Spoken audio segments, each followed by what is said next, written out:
Assalamualaikum warahmatullahi wabarakatuh. Saya berhubung saya membuat video ini karena saya ingin memenuhi tugas tugas yang telah diberikan oleh Bu Anggra dengan mata kuliah ekonomi makro. Dan pertama-tama saya akan memperkenalkan diri saya. Nama saya adalah Yuntari. NPM saya 19110101 dan saya berasal dari kelas ketiga 3D pagi manajemen semester 2. Nah, saya akan mencoba menjawab pertanyaan-pertanyaan yang telah Bu Angri berikan, yaitu pertama ialah jelaskan bagaimana perubahan suku bunga dapat mempengaruhi permintaan uang di masyarakat sehingga mengakibatkan perubahan terhadap kegiatan ekonomi. Nah, suku bunga itu ialah sama dengan adalah harga uang. Kalau misalnya harga uang naik, maka masyarakat enggan meminjam uang ke bank. Nah, kalau harga uang turun, maka jelas masyarakat akan meminjam ke bank. Nah, pertanyaan yang kedua ialah jelaskan menurut pendapat Anda apa perbedaan kebijakan tarif barir dengan kebijakan non tarif barir. Nah, hambatan tarif atau tarif barir ialah suatu kebijakan proteksionis terhadap barang-barang produksi dalam negeri dari ancaman membanjirnya barang-barang sejenis yang diimpor dan luar negeri, dengan cara menarik atau menggunakan pungutan biaya masuk kepada setiap barang-barang impor yang masuk untuk dipakai atau dikonsumsi habis di dalam negeri. Nah, sedangkan hambatan non-tarif atau non-tarif barir adalah berbagai kebijakan perdagangan selain biaya masuk yang dapat menimbulkan distorsi sehingga mengurangi potensi manfaat perdagangan internasional. Nah, yang ketiga ialah jelaskan bagaimana instrumen kebijakan ekonomi internasional. Nah, instrumen kebijakan internasional memiliki 3 kebijakan.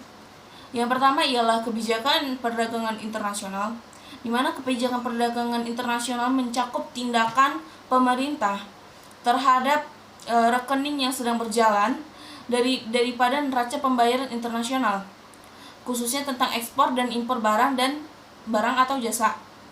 Nah, yang kedua kebijakan pembayaran internasional. Kebijakan pembayaran internasional meliputi tindakan atau kebijaksanaan pemerintah terhadap rekening modal dalam neraca pembayaran internasional yang berupa pengawasan terhadap pembayaran internasional. Nah, yang ketiga ialah kebijakan bantuan luar negeri. Kebijakan luar negeri adalah tindakan atau kebijaksanaan pemerintah yang berhubungan dengan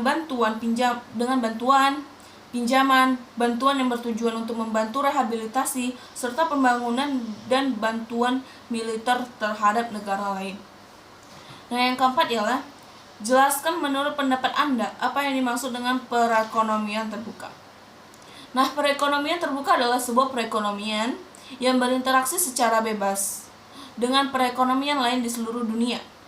Nah, ekonomi terbuka itu memiliki 4 perilaku ekonomi yang terdiri dari rumah tangga konsumen, rumah tangga produsen, rumah tangga pemerintah, dan rumah tangga luar negeri. Ekonomi terbuka biasanya disebut dengan ekonomi 4 sektor.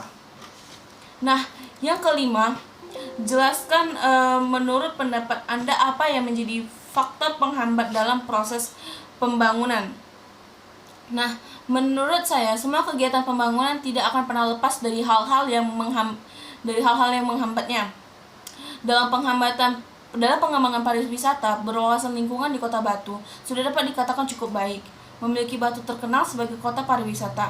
Nah, ini pengembangan pariwisata berwawasan lingkungan dan daya tangkap masyarakat yang positif terhadap pengembangan pariwisata di Kota Batu. Namun dari hal tersebut juga masih ditemukan faktor penghambat di dalamnya. Berikut merupakan faktor menjadi penghambat pembangunan pariwisata berwawasan di lingkungan Kota Batu ini. Satu ialah permasalahan anggaran. Nah, di mana anggaran yang dikeluarkan pemerintah di Kota Batu dirasa masih kurang untuk pengembangan pariwisata di Kota Batu. Permasalahan ini dapat menyulitkan inovasi pengembangan pariwisata di Kota Batu. Hal ini dikarenakan pemerintah Kota Batu mengutamakan program-program yang lebih penting untuk didanain.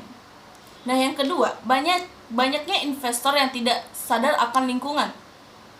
Maksudnya banyak investor yang tidak sadar akan lingkungan ternyata membawa dampak yang sangat besar sehingga terjadi degradasi lingkungan di Kota Batu, terutama untuk kualitas dan kuantitas sumber mata air di Kota Batu. Dari 115 sumber mata air pada tahun 2012 tinggal 55 sumber mata air saja. Jadi 60 titik sumber mata air mengering. Hal tersebut diakibatkan oleh para investor yang berinvestasi di sektor perhotelan dan villa serta objek wisata lainnya. Nah, segitu saja yang yang bisa saya jawab dari pertanyaan yang telah diberikan oleh Bu Anggrek. Kurang dan lebihnya saya mohon maaf. Saya sudahi dengan wabillahi taufiq wal hidayah. Wassalamualaikum warahmatullahi wabarakatuh.